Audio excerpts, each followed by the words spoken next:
اہل حدیث جماعت ہو یا کوئی بھی جماعت ہو، یہ جماعت کب سے اپنا وجود رکھتی ہے، اس کا وجود کب سے ہے، یہ معلوم کرنے کے لیے ٹائٹل کافی نہیں ہے. یعنی صرف ٹائٹل دیکھ کے آپ یہ پتہ نہیں لگا سکتے کہ یہ جماعت کب سے اپنا وجود رکھتی ہے. اگر واقعتاً آپ کو یہ پتہ کرنا ہے کہ کوئی بھی جماعت اس کا وجود کب سے ہے، یہ کب وجود میں آئی، یہ آپ پتہ کرنا چاہتے ہیں کسی بھی جماعت کے بارے میں، تو اس کا طریقہ یہ نہیں ہے کہ آپ یہ پتہ لگائیں کہ اس کا نام کب سے چلا آ رہا ہے، یعنی اس جماعت کا یہ ٹائٹل کب سے ہے. اب دیکھیں جب سے یہ ٹائٹل ہے اس جماعت کا تب سے اس کا وجود ہے، ایسا نہیں ہے. بلکہ اگر آپ کسی بھی جماعت کا وجود جاننا چاہتے ہیں کہ کب سے جماعت موجود ہے، تو اس کے ٹائٹل پر نہ جائیں، اس کے عقیدہ اور منہج پر جائیں. عقیدہ، منہج، عمل. یعنی کسی جماعت کا عقیدہ کیا ہے اس کو کھنگالیں، اس کا منہج کیا ہے اس کو نوٹ کریں، اس کا عمل کیا ہے اس کو دیکھیں. ان تمام چیزوں کو دیکھنے کے بعد تلاش کریں، ماضی میں جائیں، پاسٹ میں جائیں اور دیکھیں کہ کب سے یہ عقیدہ چلا رہا ہے، کب سے یہ منہج چلا رہا ہے، کب سے یہ عمل چلا رہا ہے. اب وہ عقیدہ، منہج، عمل جب سے ہے تب سے وہ جماعت موجود ہے، ٹائٹل اس کا کچھ بھی ہو. سمجھ رہے؟ تو کسی بھی جماعت کا اگر وجود معلوم کرنا ہے کہ یہ جماعت کب سے وجود میں آئی ہے، کب سے اس کا وجود ہوا ہے، تو اس کے عقیدہ، منہج، عمل کو دیکھیں، چیک کریں کہ یہ جس عقیدے کی طرف دعوت دیتے ہیں، جس منہج کی طرف دعوت دیتے ہیں، جس عمل کی طرف دعوت دیتے ہیں، یہ عقیدہ، منہج، عمل کب سے چلا آ رہا ہے، کب سے لوگ اس پہ عمل کرتے آ رہے ہیں. تو جب سے اس کا ثبوت مل جائے تب سے وہ جماعت موجود ہے. اور یہ مسئلہ صرف جماعت کا نہیں ہے، آپ اور اس کو مثالوں سے میں آپ کو سمجھا دوں تو آپ کو سمجھ میں آئے گا کہ صرف ٹائٹل دیکھ کر اور نام دیکھ کر یہ پتا کرنا کہ اس چیز کا وجود کب سے ہے بہت ہی غلط بات ہے. میں ایک دو مثالوں سے آپ کو سمجھاؤں. مثال کے طور پر آج دنیا میں بہت سارے ممالک ہیں، جیسے ہمارا پڑوسی ملک ہے پاکستان. پاکستان کا جو علاقہ ہے، جو سرزمین ہے، وہاں کی جو زمین ہے، مٹی ہے، زمین ہے. اب کوئی کہے کہ پاکستان کی یہ زمین کب سے وجود رکھتی ہے، تو کیا اس کا یہ جواب ہوگا کہ جب سے ہندوستان تقسیم ہوا اور دو ٹکڑے ہوئے، پھر ایک ٹکڑے کا نام پاکستان رکھ دیا گیا، تب سے وہ زمین ہے؟ کیا اس سے پہلے، یعنی جب اس سرزمین کا نام پاکستان نہیں پڑا تھا، تو کیا اس زمین کا وجود نہیں تھا؟ کیا وہ سرزمین وہاں پہ موجود نہیں تھی؟ یقیناً وہ علاقہ وہاں پہ موجود تھا، لیکن اس کا نام پاکستان بعد میں پڑا ہے. تو اگر آپ کو اس علاقے کی تاریخ دیکھنی ہو کہ یہ علاقہ کب سے دنیا میں وجود رکھتا ہے، تو اگر آپ پاکستان کے نام پر فیصلہ کرنے بیٹھ جائیں کہ جب سے یہ نام ہے، جب سے یہ علاقہ موجود ہے، تو یہ غلط طریقہ ہے، یہ غلط کسوٹی ہے پرکھنے کا کہ اس چیز کا وجود کب سے ہے. ایسے ہی آپ شہر کی مثال لیں. ہمارے ہندوستان میں ایک شہر ہے گورکھپور، اس کا پرانا نام تھا معظم آباد. معظم آباد پرانا نام تھا، بعد میں وہ نام چینج ہوا، اب نام رکھ گیا گورکھپور. اب کوئی پوچھے کہ گورکھپور کا وجود کب سے، تو جب سے اس کا نام چینج ہوا ہے تب سے کہیں گے یہ شہر ہے. نہیں، اس سے پہلے بھی وہ شہر موجود تھا، لیکن پہلے اس کا نام معظم آباد تھا. تو یہ طریقہ غلط ہوگا کہ اس کے نام سے آپ فیصلہ کرنے بیٹھ جائیں کہ یہ کب سے ہے. یہ میں نے شہر کی مثال دی. میں ایک انسان کی مثال دوں. بہت سارے انسان ایسے ہیں کہ پیدا ہوتے ہیں، ان کے ماں باپ نے کوئی نام رکھا، بعد میں ان کا نام چینج کر دیا گیا، انہوں نے خود دیکھا کہ نام غلط ہے، نام بدل دیا. تو اب کوئی پوچھے کہ اس کی ڈیٹ آف برتھ کب ہے، یہ کب پیدا ہوا ہے، تو کیا یہ پتہ لگانے کے لیے دیکھیں گے اس کا یہ نام کب رکھا گیا؟ ہرگز نہیں. بلکہ جب سے وہ پیدا ہوا، ڈیٹ آف برتھ کیا، ڈیٹ آف برتھ دیکھ کے جب وہ وجود آیا ہے، دنیا میں آیا ہے، تب سے بتائیں گے کہ اس کا وجود کب سے ہے، نہ کہ جب سے اس کا جو سیکنڈ نام پڑا ہے. ایسے بلکہ بہت سارے لوگ ایسے ہیں، بہت سارے مسلمان ایسے ہیں جو نیو مسلم ہیں، یعنی پہلے مسلمان نہیں تھے، کسی اور مذہب کے ماننے والے تھے، کسی اور دین کے ماننے والے تھے، اور ان کا نام اپنے دین کے حساب سے پتہ نہیں کیا تھا. لیکن جب اسلام قبول کرتے ہیں، مثال کے طور پر 40 سال کے بعد اسلام قبول کیے، تو 40 سال کے بعد اپنا نام چینج کراتے ہیں، گزٹ کراتے ہیں، نام چینج کراتے ہیں. اب مثال کے طور پر پہلے سے کسی کا کچھ نام رہا ہوگا، 40 سال کے بعد اس نے نام رکھا اپنا عبداللہ. اب 40 سال کے بعد اپنا نام عبداللہ رکھا، اور 45 سال کے بعد کوئی پوچھے کہ آپ کب سے ہو، یہ بندہ کب سے دنیا میں وجود رکھتا ہے، کوئی کہ 5 سال سے، کیونکہ 5 سال سے اس کا نام عبداللہ پڑا ہے، اس سے پہلے تو کچھ اور نام تھا. تو اگر اس کے نام کو بنیاد بنا کے آپ یہ پتہ لگائیں کہ یہ بندہ کب سے موجود ہے دنیا میں، تو نام تو کتنا 5 سال پرانا ہے، اس سے پہلے تو کوئی اور نام تھا.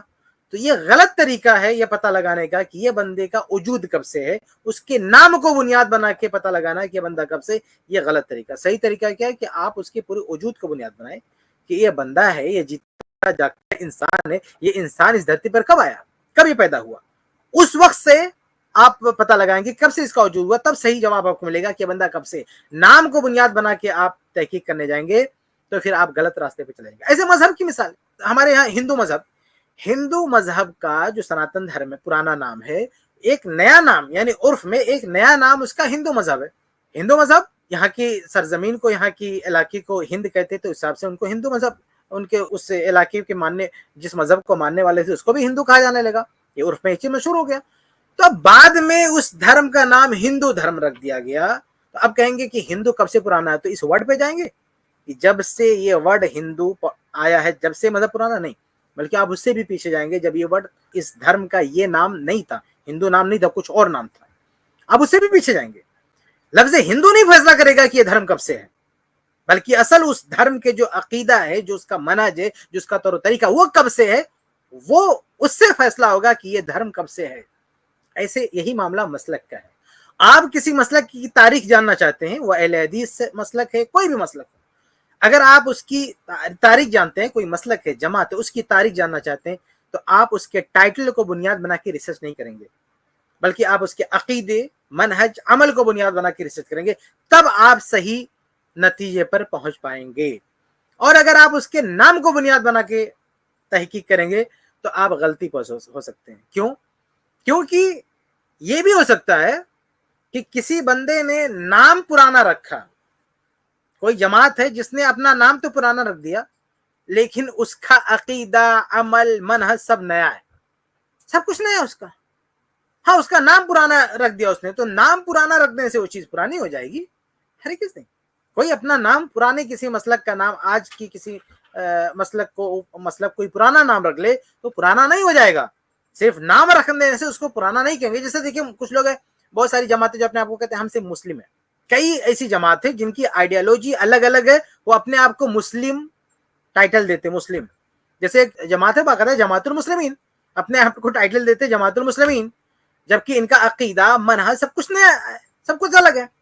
یعنی اس کو ان کا جو عمارت کا سسٹم ہے، ایک مطلب جو خلیفہ نہیں اس کی بھی عمارت کرو، اس کی بھی بیعت کرو، ساری زکات لے جا کے اس کو دو، یہ جو بہت سارے طریقے ان کے بالکل نئے ہیں۔ پرانی دور میں اس کا کوئی وجود نہیں تھا، اس عقیدے، اس منہج کا، اس عمل کا کوئی وجود نہیں تھا۔ اب یہ سب ان کا عقیدہ، منہج، طور و طریقہ، طرز اسلام سب نیا ہے، اور نام رکھ دیا مسلم، تو کیا یہ سب سے پرانے ہو جائیں گے؟ صرف پرانا نام رکھ دینے سے کوئی نئی جماعت جو نئی طریقے سے وجود میں آئی ہے، وہ پرانا نام رکھ دینے سے وہ پرانی جماعت نہیں ہو جائے گی۔ اگر اس کا عقیدہ، عمل پرانا نہیں ہے تو پرانی جماعت نہیں ہو جائے گی، بھلے اپنا نام پرانا رکھ دے۔ ایسے ہی کوئی جماعت اگر اس کا عقیدہ، منہج، عمل پرانا ہے تو بھلے جو وہ نیا نام رکھ دے، تو نیا نام رکھنے سے وہ نئے نہیں ہو جائیں گے، تو پرانے ہی رہیں گے۔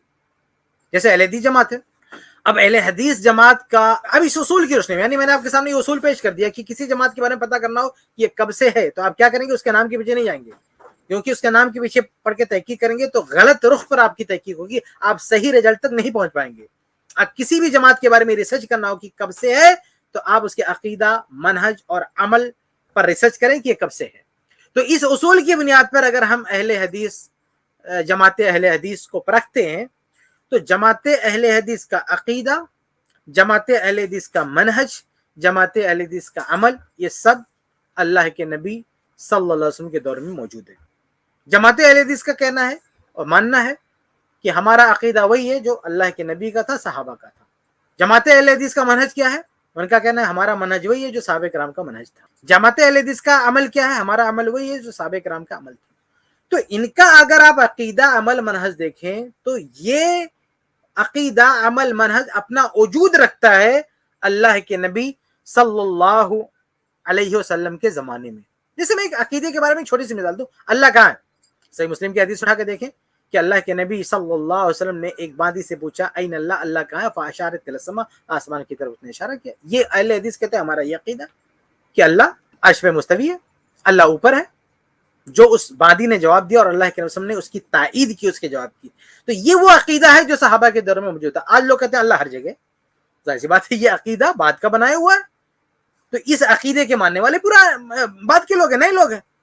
اور اہل حدیث اگر یہ عقیدہ رکھتے ہیں، اہل حدیث کا عقیدہ یہ ہے کہ اللہ اوپر ہے، اللہ آسمان میں ہے، اللہ عرش پر ہے، عرش پر مستوی ہے، تو یہ عقیدہ اللہ کے نبی صلی اللہ علیہ وسلم کے دور میں صحابہ کرام کا عقیدہ تھا، اللہ کے نبی صلی اللہ علیہ وسلم نے یہی سکھایا ہے. اس لیے یہ عقیدہ ماننے والی جماعت قدیم ہے، نبی کے دور سے چلی آ رہی ہے، اور جو اس عقیدے کے برخلاف ہیں ان کا وجود نیا ہے. ایسے عبادت کا بھی مسئلہ ہے، ایسے عمل کا بھی مسئلہ ہے کہ صحابہ کے دور میں جو عبادت اور صحابہ کے دور میں جو عبادت ہو رہی تھی، جو عمل ہو رہا تھا، اہل حدیث کہتے ہیں ہم وہی مانیں گے، ہمارے یہاں بدعات کی گنجائش نہیں. اب آپ دیکھیں کچھ لوگ میلاد مناتے، کچھ لوگ الگ الگ نمازیں پڑھتے، پتہ نہیں کیا کرتے. صحابہ کے دور میں یہ سب تھا؟ نہیں تھا. صحابہ کے دور میں یہ بدعتیں، یہ خرافات، یہ میلاد، ان سب میں سے کوئی چیز نہیں تھی. اہل حدیث کہتے ہیں کہ ہم وہی کریں گے جو صحابہ کرام نے کیا. تو اس کا مطلب کیا کہ اہل حدیث کا عقیدہ، عمل، منہج صحابہ کے دور سے چلا آ رہا ہے. اس لیے یہ جماعت کا وجود صحابہ کے دور سے ہے.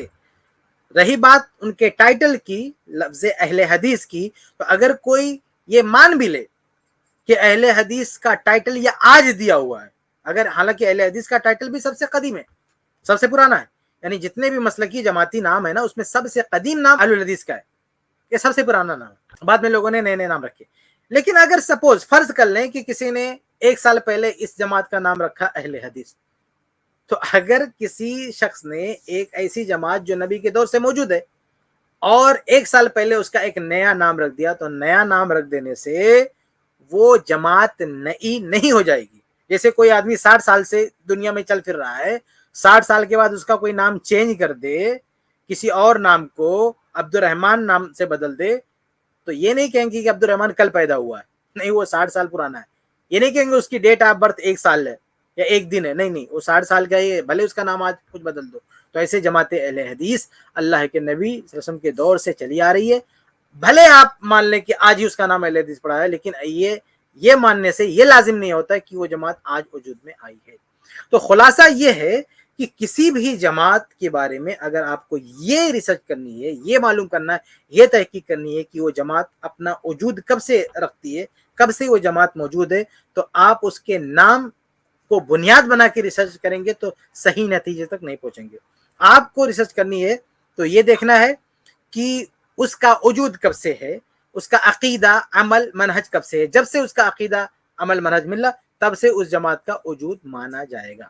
رہا نام کا مسئلہ، تو نام کے بارے میں میرا ایک لیکچر ہے، لیکچر نمبر 29، میرے یوٹیوب چینل پہ جا کے سن سکتے ہیں. میں نے اس میں وضاحت کیا ہے کہ نام رکھنا کوئی ایسا مسئلہ نہیں ہے کہ وہ نام قدیم زمانے سے چلا آ رہا ہو، یا قرآن میں وہ نام آیا ہو، یا حدیث میں وہ نام آیا ہو.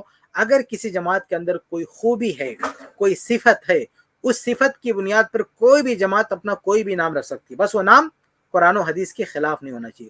تو نام رکھنا کوئی ایشو نہیں ہے، آپ کوئی بھی نام رکھ سکتے ہیں، کوئی بھی جماعت اپنا کوئی بھی نام رکھ سکتی ہے، اور آج کے زمانے میں رکھنا ہی چاہیے، ضروری ہے. لیکن نام رکھنا ایشو نہیں ہے، اصل چیز یہ ہے کہ اس کا عقیدہ، عمل کب سے وجود میں آیا ہوا ہے. تو جب سے اس کا عقیدہ، عمل، یعنی وہ جماعت جس عقیدے اور عمل اور منہج پر ہے، وہ عقیدہ عمل اگر پرانا ہے تو جماعت پرانی ہے، نیا ہے تو جماعت نئی ہے. یہ چند باتیں تھیں جو میں نے آپ کے سامنے رکھی اس حوالے سے کہ جماعت اہل حدیث کا وجود کب سے ہے، اس کو ہم کیسے پتہ کریں گے، اس کا صحیح اصول ضابطہ کیا وہ میں نے آپ کے سامنے رکھا. اللہ تعالی ہم سب کو صحیح سمجھ کی توفیق عطا فرمائے. اس کلپ کی فل ویڈیو دیکھنے کے لیے ہمارے چینل پر ضرور آئیں. آئی پلس ٹی وی نے ایک نیا یوٹیوب چینل شروع کیا ہے جس کا نام ہے آئی پلس ٹی وی اختلاف کا حل. اس چینل پر صرف اختلافی مسائل پر ویڈیوز آئے گی، لیکن دلائل کے ساتھ اور بھائی چارگی کے ساتھ. آپ کو میں دعوت دیتا ہوں کہ آپ بھی ہمارے اس چینل کو سبسکرائب کریں، ہماری ویڈیوز کو شیئر کریں اور نوٹیفیکیشن آئیکن کو آل سلیکٹ کریں تاکہ آپ کو ہماری ویڈیوز کا نوٹیفیکیشن مل سکے.